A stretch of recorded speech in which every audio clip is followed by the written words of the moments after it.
ఆ రోజు నీకు ప్రపోజ్ చేస్తా అని చెప్పినప్పుడు సరదా అనిపించింది బ్రో. ఎందుకంటే రూప నీ వల్లే మళ్ళీ నార్మల్ అయింది. భయం కూడా వేసింది బ్రో, మళ్ళీ ఎక్కడ రాంగ్ పర్సన్ సెలెక్ట్ చేసుకుంటుందేమో అని. హ్మ్.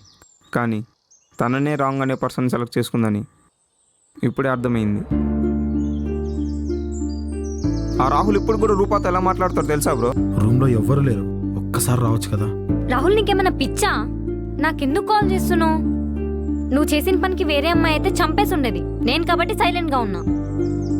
నీకు అదే కావాలనుకుంటే బయట చాలా మంది ఉన్నారు, వాళ్ళ దగ్గరికి వెళ్ళు. నన్ను ఇలా ఇబ్బంది పెట్టకు ప్లీజ్. రాహుల్ ఎందుకు ఇలా ఇబ్బంది పెడుతున్నావు? నేను నీకేం చేశా చెప్పు? నువ్వేం చెయ్యట్లేదనే నా బాధ. నేను ఎన్నిసార్లు రూమ్కి రమ్మంటున్నా, ఒక్కసారి పట్టించుకుంటున్నావా? నువ్వు మారవా? ఇంకా చెప్తుంటే అర్థం కావట్లేదా? రాహుల్, నేను ఒకరిని ఇష్టపడుతున్నా. ఒక్కరేనా? ఇప్పుడు తను వస్తాడు. నువ్వు ఇలానే మాట్లాడితే చాలా చండాలంగా ఉంటుంది. వెళ్ళిపో.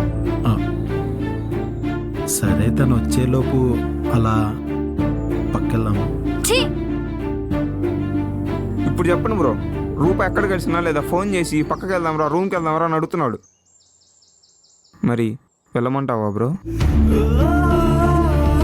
నేను ఇంత చెప్పాక కూడా నేను ఇంకా వాడు మాటలే నమ్ముతాను, రూపాను అనుమానిస్తూ ఉంటాను అంటే నీ ఇష్టం బ్రో, నేను ఇంకేం చెప్పలేను.